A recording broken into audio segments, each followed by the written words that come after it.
What up, my freaks? Ruinous Insight here with part 44 of my Total War Warhammer 3 modded Archaon the Everchosen Immortal Empires campaign. So this will be the first episode on the Shadow channel. Obviously the interest in the campaign has dropped at this point and we are looking to accelerate the ending. We still do have about a dozen elite Orky stacks or endgame Orky stacks to take care of belonging to the Bloody Hands and Azag's faction, the Bone Rattlers, though the Broken Axe has been, well, broken at this point. I don't know how far we're going to go world conquest-wise, and it does depend on how much interest remains towards the end of this campaign, but we'll see how far we can get. Acceleration and all aside. Anyway, in terms of what we gotta do this time around, since the last time we managed to achieve our endgame victory, or our domination victory, which is the biggest of all victories. The only thing we now lack is the ultimate campaign victory, and we have to destroy those Zergs, which we're working towards. There is this little fight we still have to fight, and I think we'll fight it because Pyrrhic Victory A, and this is still our army that has had the least amount of playtime, with the exception of the Flying Army. But, well, a force like this wouldn't stand a chance against the Flying Army anyway, but the Bloodletters do still remain vulnerable. We also have a defensive garrison here, so we're going to have to once again work through those defenses without hopefully losing too many Bloodletters. Away we go.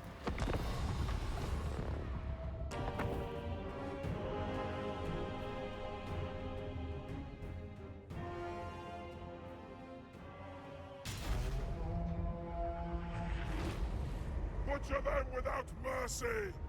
Let them know the depths of Karnat's hate!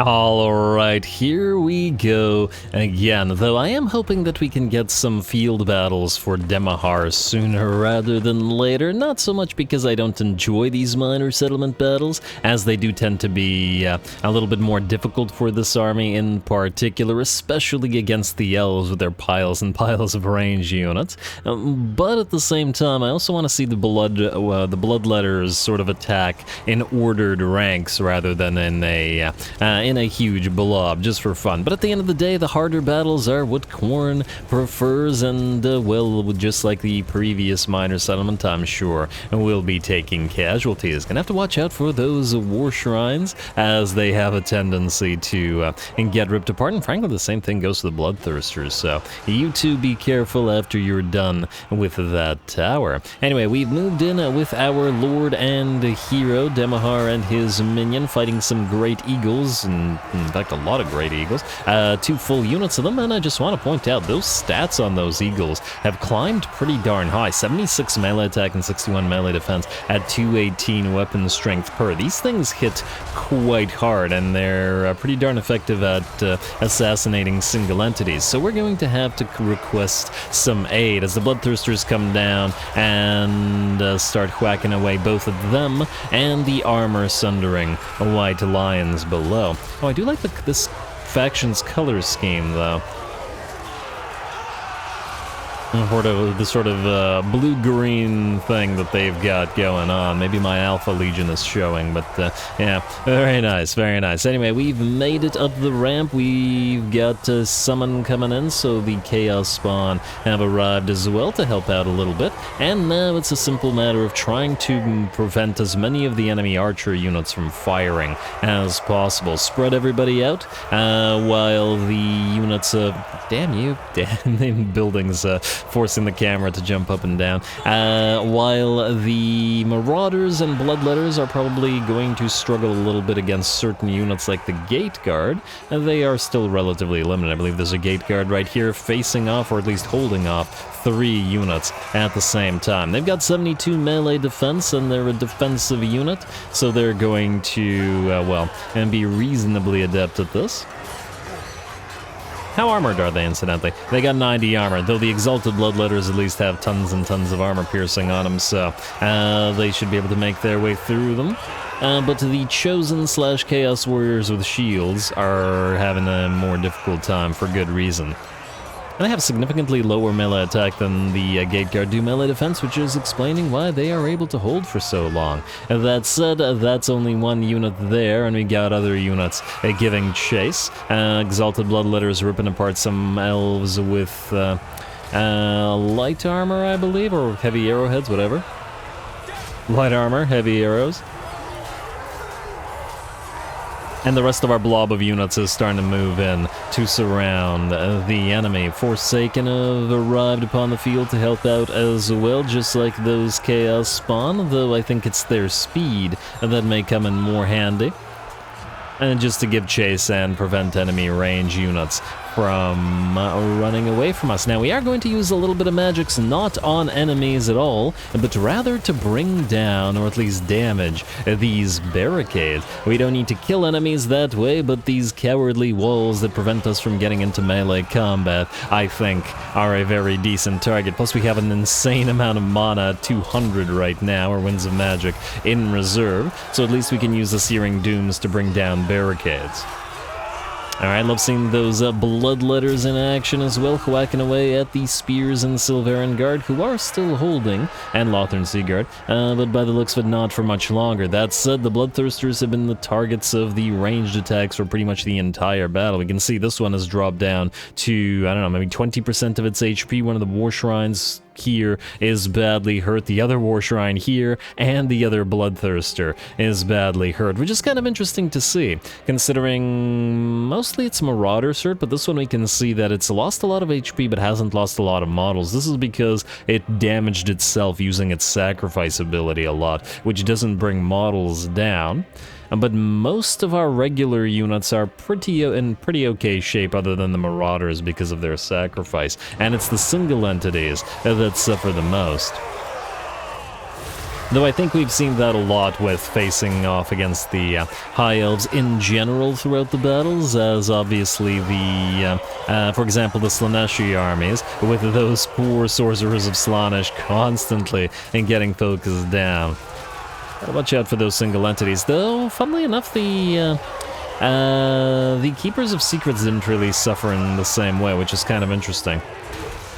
Possibly because they're so quick at moving around that they maybe don't make such good targets, or they're already in your face before you've realized it.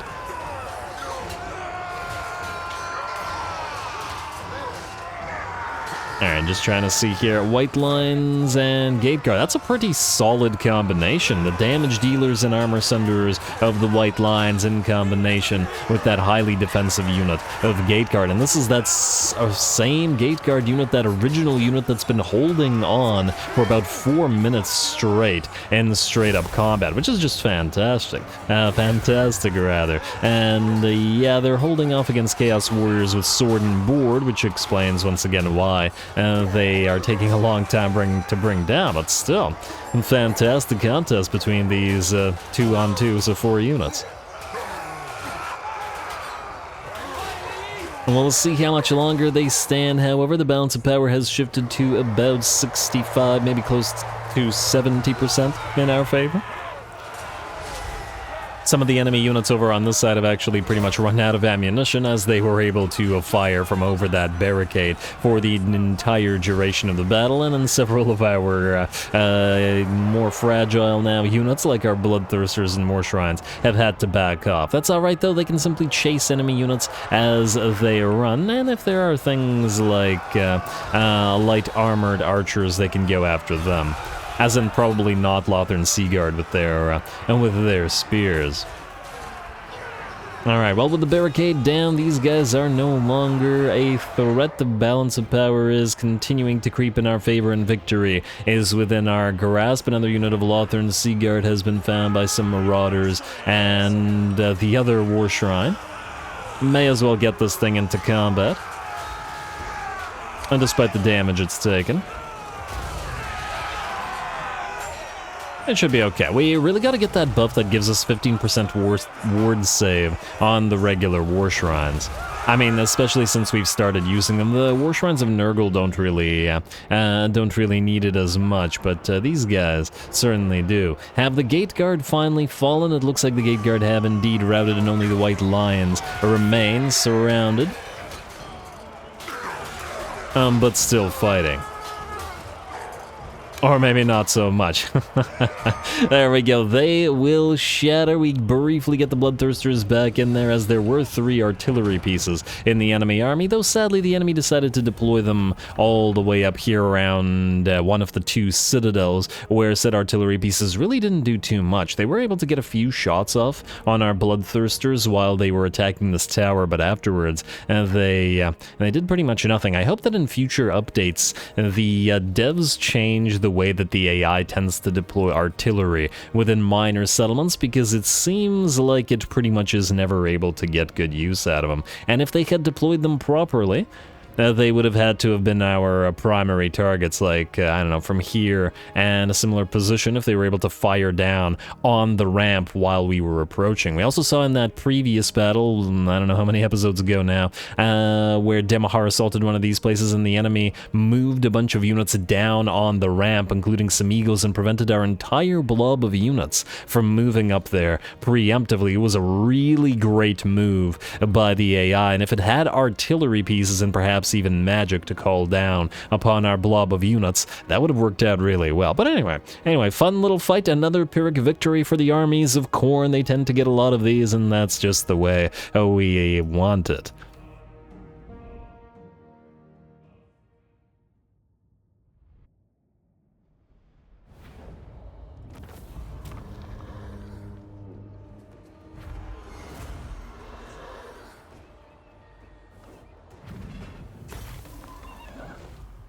Alright, there you go. I would say that battle was most definitely worth fighting. We still took, well, Pyrrhic victory sort of damage, though once again this did showcase how the big monsters have been pretty much always a liability in the Khornate forces. The Bloodthirsters and the War Shrines both tend to get focused down quite a bit, and without Valkia to protect the Bloodthirsters, or at least fight with them, it's a lot more dangerous. I did like the fact that we've essentially found a way to actually use magic in Khornate armies, as in damaging magic, and that is to bring down walls and barricades and that sort of thing within these minor settlements. I love the idea of Khorne being like, what are these walls hiding cowards, and bringing them down. These are the kind of magics that I think, well, other than summoning magics, that Khorne would approve of. So yeah, very nice. And we'll still need the the buffing magic in this army as well. I don't remember how far you can move. I wish I did, because I am tempted by the sacrifice captives. But I'm not going to risk it. We're just going to occupy it, because I don't remember, and I'd rather not risk our already damaged army getting further damaged. Alrighty, you got a Gorbeast chariot, and you got a Chaos Steed, and somebody else somewhere and got a Chaos Steed as well, and a bunch of paths to glory. You got the chariot? No. Who got the chariot? Oh, you got the chariot. No. Definitely Chaos Steed for you, sir. And just try to make it to level 20 so we can ascend ya. Yeah, the Oblivion to Slaanesh is otherwise going to be a useless trait. Now, I believe that's all we had to do in this particular turn, unless I'm mistaken. Gulator is waiting around here to see where Azag's 6 or whatever stacks go. And the rest of this looks good to me. I assume there's no Diplo or anything of that nature to do, so we're gonna skip damage building. In where? What? Where's the damaged building? Oh, did I skip past it and accidentally click outpost upgrade? I mean, sure. Actually, speaking of outposts, does anybody know? I feel like it's bugged, or it's kind of always like this. When you have a lot of alliances, they don't tend to give you ally missions for some reason. And then when they do, it's like your top allies only that do so. And they're relatively few, and it's only for the Hmong and Sarl for us, which are completely useless. We don't care about the allegiance. It would really be nice if we could actually get missions with our other factions, especially some of the factions with whom we actually want allegiance. Because of the various buffs, we currently are getting 138 allegiance for a single mission, more than the maximum amount, but there's no real reason to do it because we're maxed out and these guys can't give us any useful units anyway, which is just silly. They should really revamp this so that it actually works, and so that we can either, I don't know, prioritize missions or something, because I know that we're at war with the same factions as, like, I don't know, most of these factions. I mean, a few of them, some of the old vassals, or no, wait, some of the newer vassals, or some of the older vassals. Some vassals aren't at war with as many, but many are. Actually, speaking of, if we take a look at Quick Deal, there really isn't much options left, because everybody's either an ally, an enemy, or destroyed, but it is towards the end of the campaign, so it does make sense. Anyway, outpost upgrades, we can skip a commandment available in Black Crag. Well, I guess we're keeping the place, so go for... if they've come to the wrong place, in fact, if they do come to this place. Gifts of Chaos look to be good for the end turn. Let's end the turn. We're gonna get hit in, like, I don't know, 4 or 5 places by the orcs of the end game, but then we'll move up and hopefully deal with them over the next few turns. Alright, let's see if anybody can attack us directly, and I don't mean on the little territories that we don't care about, but on an actual army. To give us a nice and proper endgame fight, or at least some more nice and proper endgame fights, and not like this. Barak Dawasbeg, you're gonna fall, or you're gonna be sacked. At least, are you really gonna use 2 of these armies? Oh, that's a, it's a Wa, okay, that's fine. Oh, and you're gonna sit there. Well, that's great for us. You just sit there, sir. We'll get you soon enough. Payments and peace treaty, no. No peace, only war and or servitude. Alright, Lewin is I didn't even see that you had an army revived here. Oh, look at that. He's building allegiance units. That's cute, but they're weak. At least they're weaker than his elite units. Yeah, go for Longhi, not a territory we care about. Sack it? Sure. And we'll be back to destroy us soon. And we got 1 turn until Festus arrives on the field as well. What do we have here? The eye opens. Your actions have drawn the attentions of the Chaos Gods. We don't really care about the Gifts of Chaos. We can get a massive amount of control in Slaaneshi Corruption, and we could get a free capacity for Chaos Sorcerers, but I think with regards to Sorcerers in particular, we're actually basically maxed out. And we could get a Cataclysm of Metal, but it's only for the Leader's army, which makes it relatively useless. I'm gonna have to say my fortresses. Let's get Debauchery and Revelment. The masses accept Slaanesh's rewards with open arms, receiving their fill of intoxication, excess, and self-degradation. My fortresses it is. Let me click game. My fortresses it is. Alrighty, Wounded and Tiro, Exalted Hero of... Oh, you gotta be kidding me. That was the guy that was moving towards this army, wasn't it? Well, that's just rude. Oh, he was moving all the way here.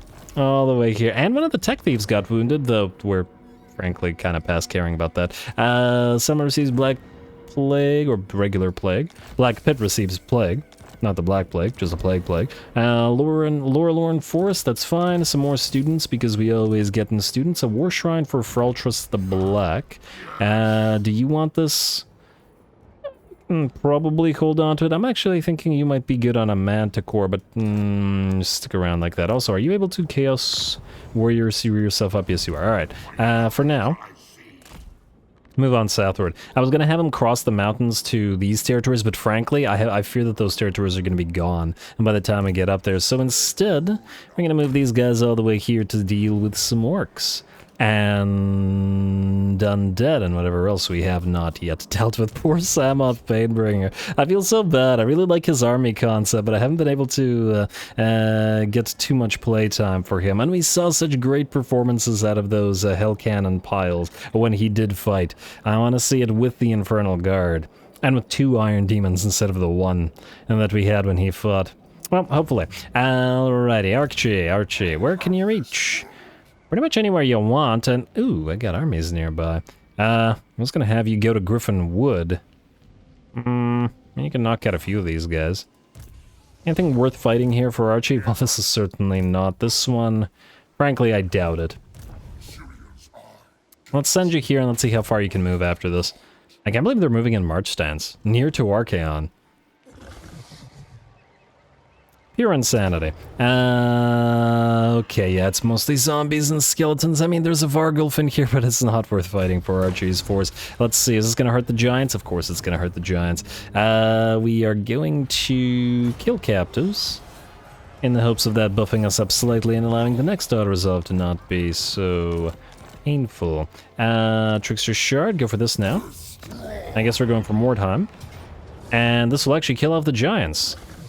I mean, there's two forces here. You know what? I feel like we haven't seen Archie's army fight in a while. I don't see why we wouldn't fight this. Let's fight it. Go.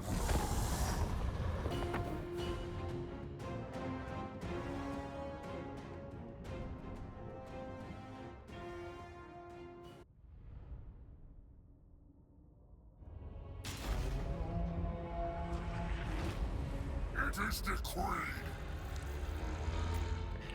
Alrighty, here we go. We've moved to the Shadow Channel now, and I think we have to christen the movement of this particular campaign with Archaon himself joining the fray. So it is only appropriate that we get him into the fight. Also, I like all the chains on Dorgar. Makes it it's pretty neat. Pretty neat. You're a good boy, Dorgar. You're the best boy. Alrighty. Let's see how we're going to deploy here. So the enemy does have two armies, one moving in as a reinforcement and then the main stack, though the reinforcement appears to be a little bit stronger. They may be less numerous. How we're going to deal with that is our slower elements of our army, our chosen, our aspiring champions, and our giants, plus our exalted hero of Nurgle to heal up said giants, because they came into the battle damage, all led by Harry the Hammer to hold off the tide of enemies coming in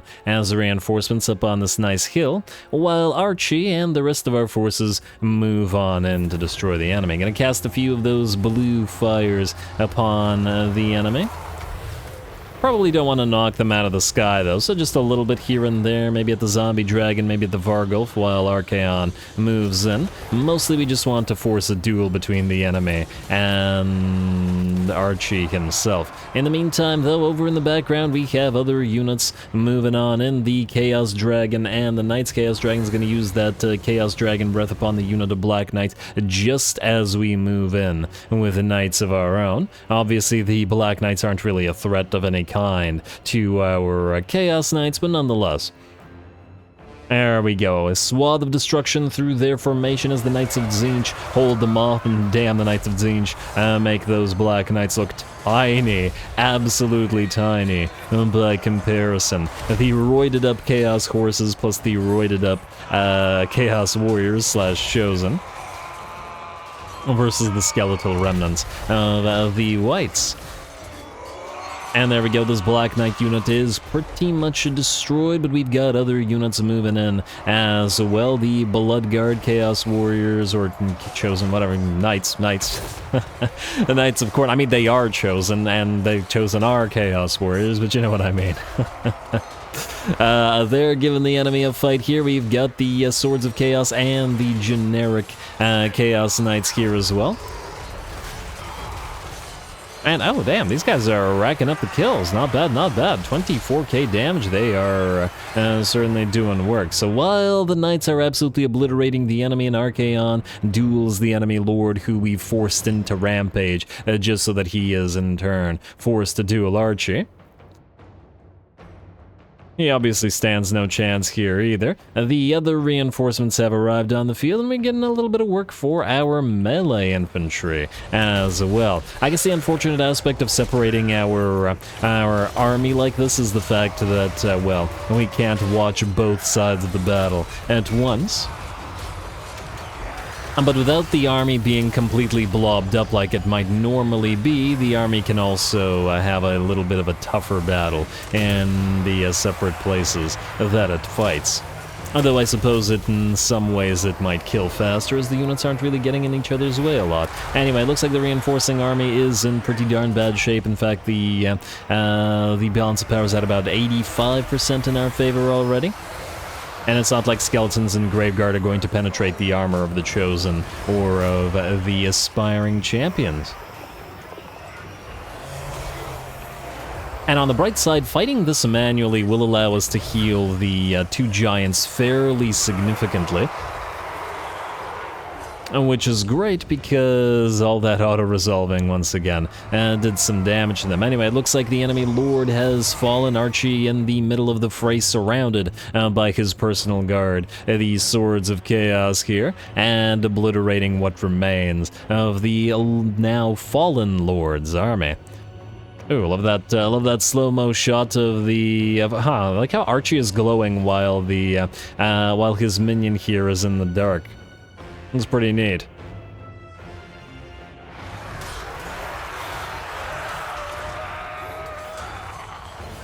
Alright, a few more hits and the enemy will begin to crumble away before the tides of chaos, before the storm of chaos, I should say.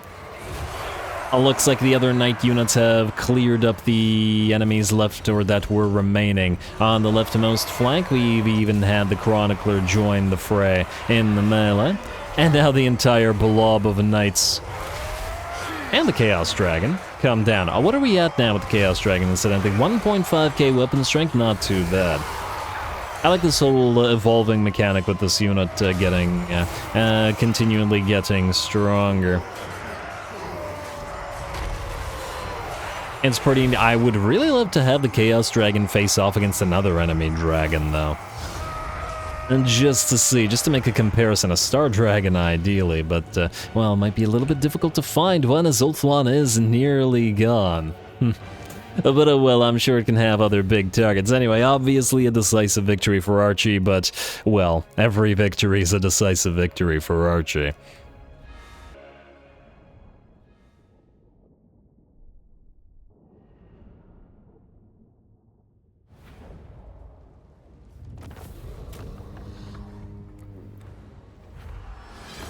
Alright, still worth our time, I would say. The battle I'm in was a nice little fight. Took 2 losses. I think it was 2 units of the Bloodguard, the Chaos Knights of Khorne there. They just have a bad habit of dying. Though on the other hand, we also had 38 of the regular Chaos Knights, so it might have not been them. Who knows? Who knows? Archie got 32k, and we got most damage on the Chaos Sorcerer Tzeentch, primarily out of various pink fire spamming, instead of anything else. And let's see, get 17k on one of these units of Aspiring Champions, which is pretty darn nice. 35k on the Swords of Chaos. And it looks like the Swords of... really? The regular Chaos Knights got 44k, beating all the other types of Chaos Knights, Regiment of Renown, or not. Well, that's really impressive. Alright, well done to them. Let us not bother sacrificing captives again. Free Lichbone Pennant, kill the captives. Though it's a strong word against the undead in particular, and then take Mordheim. Auto resolve, please don't lose units. Alright, we're great. Grood. That's good and great, it's Grood. Occupy. Alright, and we can indeed build this thing in Mordheim. The Rampaging Oak gives us... I mean, I guess it's fear when fighting Wood Elves faction-wide, so I guess we'll keep it. I don't see it being particularly useful, but it's something. Wow, you can move really, really far, can't you? And there's a lot of these little mini territories around. I should have you attack Griffin Wood, though I fear what'll happen here is... maybe you can sack it. Actually, that'll be basically your entire movement range anyway, so... we'll move on in and then we'll see. No, don't kill off anything. Alright, fine. It'll hurt a little bit, but hopefully worth our attempts. Pop the Banner of Rage on... who's the angriest here? I guess we'll pop it onto the Exalted Hero, maybe? I'm actually thinking about maybe on the Golden Griffin of Theurgy, but for now. Oh, right. That really hurts the Cockatrices, doesn't it? Again, Cockatrices seem to be one of the more fragile units. Sack the place, because if I expand then stop moving. And you can move on into Occupy it. And you can go into encamp stance. Actually, wait, no, I lied. You can go into raiding stance, because not only will it heal you, but it will provide you additional XP in the hopes of leveling those Doom Knights up. Alright, and then you can temporarily build the Twisted Relic here, at least until we transfer this thing over. Pop into They've Come to the Wrong Place, and you can keep on going. I might replace the Cockatrices in this army just because the auto-resolve hates them, which is a bit of a shame because they work quite well with what we've got going on here, but I'll think about it. Maybe we can avoid in doing that as such. Damn, I forgot to build a Lord here for Azazel to chase down, eh? Alberic is nearby. Can we reach him here? Yes, Yes, we can. Kolek can reach him. I was gonna have Kolek land at the Monument of the Moon game. Why would you do this? Let's see. If we were to avoid Spectazuma and sack the floating pyramid, maybe we'd still be able to reach him.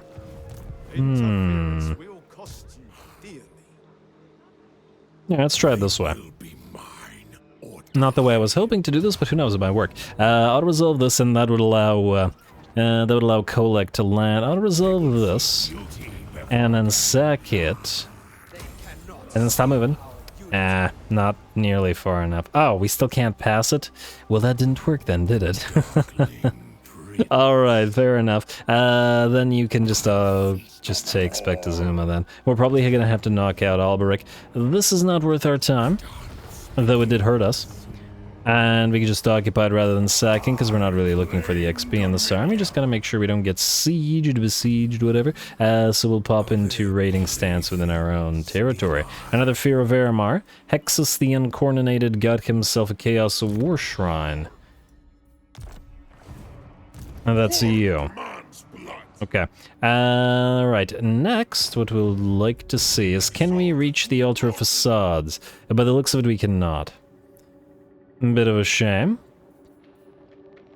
I guess we'll go, I don't know, just get as close to it as we can. We can probably move you to actually subjugate them. This isn't going to have to be a fight because their forces have already been destroyed. And do have to keep an eye out on Oxyotl, lest we get ambushed again, though we've already seen that Kuchar can take it. Rickarth, you're still here, eh? Might actually have to assault the Mine of the Bearded Skulls. Probably not this episode, but perhaps the next one. And, well, then again, it's also a pile of skinks. Was this army here before? Did it run away? I swear they had more stuff there, but I could be wrong. Anyway, Gulator. You, my friend, have Azag's forces to hunt. I see that he appears to be moving down to Talabaim, which we don't want to lose because it's got furs in there. So I think, Gulator, you're going to Talabaim then. You can just ignore Weissman then. Just move a little bit. You'll suffer a little bit of attrition, but that's okay. And we can maintain vision here by stealing tech unless you die, which you did not. Alright, good. And Hudakai Pulsator, I believe we summoned you specifically to join the army of Festus once he's come online. We have... oh. Actually forgot. Which one of you was supposed to go to Festus and which one of you was supposed to go to Be'lakor? Yeah, Be'lakor. You've got Ultrature Award Save and Diabolic Splendor, and then you have Vanguard Deployment for Chaos Knights Regeneration and Vigor Loss Reduction for Chosen units. I would say Festus is more likely to have Chosen than Be'lakor is, therefore you're going to Festus over here, where Glugmir Humongous is. Alright, you're gonna join Be'lakor. Belly, I would like you to sack Weissman and try not to get that Skaven Plague, and then move back around to Gorcel. Like so. Oh, this little army is gonna be an issue. Man, well, either way, sack this.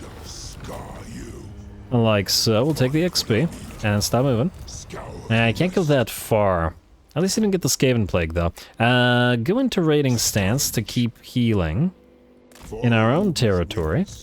Also, don't remember why we have two guys here. One was supposed to follow Be'lakor, and oh, one was supposed to follow Gulator. Yeah, alright. You go here. And you go here. That should be helpful. Everybody has a little minion lord occupy this place, and it's more wood, which we similarly don't need, but whatever. In fact, temporarily build the warband camp here. I might build the wood, or I might just trade all of these territories away. It's not a big deal either way. Go into raiding stance. This way you won't suffer as much attrition, and you might even heal a little bit. In fact, no might about it. And, oh, I forgot to double check a few gifts, but I think we're okay, and I can do that between the episodes, especially since we're basically out of time here, as we're on to the shorter episodes now. Kolek, I would like you to then go for Alberic first, and then the other stuff later. I don't imagine this is worth a fight, but let's take a look at what he's got in his army. And if it's something good, perhaps we can start the next episode on, nah, just a bunch of battle pilgrims. I mean, it does have a bunch of knights in there. Close victory? I really don't see this being a close victory. Might be a fun fight. You know what? Maybe we'll save the... this... If only he had more knights in here. The anti-large is going to absolutely obliterate them. But what if we never get a stronger army out of Alberic and his faction than this? You know what? I think I'm going to call the episode here. I just realized an issue with this. I would like to do all the admin between the episodes, but I can't if we do this. Okay, fine. I think we'll have to wait for Alberic to revive. I should have thought of that before, but it's too late now. Kill the captives. At the end of the day, it was still a very weak army that I was on the fence about fighting, so I don't think it makes that much of a difference. You now still have to try to reach the Monument to the Moon, and perhaps you can. Just trying to make sure that you don't suffer attrition. And there we go. Too bad we can't go into full speed stance. Anyway, I'm still going to call the episode here. You will hopefully be able to reach the territory next time around. We should hopefully be able to knock out Hexoatl for good, and then keep up with the... Okay, wait. Just summon a lord here before I forget to follow Zazel around so that he doesn't have to waste his movement. Yeah, we'll still probably find some of Alberic's forces at his capital, and hopefully he'll have a full stack there by now. Next time, we'll instead start with a bigger battle in the Mine of the Bearded Skulls, with the defenses here and the garrison here, possibly with a little bit of help from Rakarth, which might be fun combined arms sort of fight, and we'll continue advancing everywhere else we can. I'll do all the boring admin between the episodes, and we'll get right back into bigger battles like the Orc Elite next time. So stay tuned for all that. Don't forget to leave those likes and comments below, at least while the campaign goes on. I think once the viewership hits, I don't know, around maybe 500 views per episode or something like that, we'll probably just accelerate it to the final battles and end it off, but or judge it by engagement. I haven't decided how to do this one yet because I'm still new to the whole Shadow Channel thing. Yeah, but for now, more Archaon to come, hopefully to World Conquest. Stay tuned, don't forget to leave those likes and comments, blah blah blah blah blah, glory to the algorithm, and thanks for watching.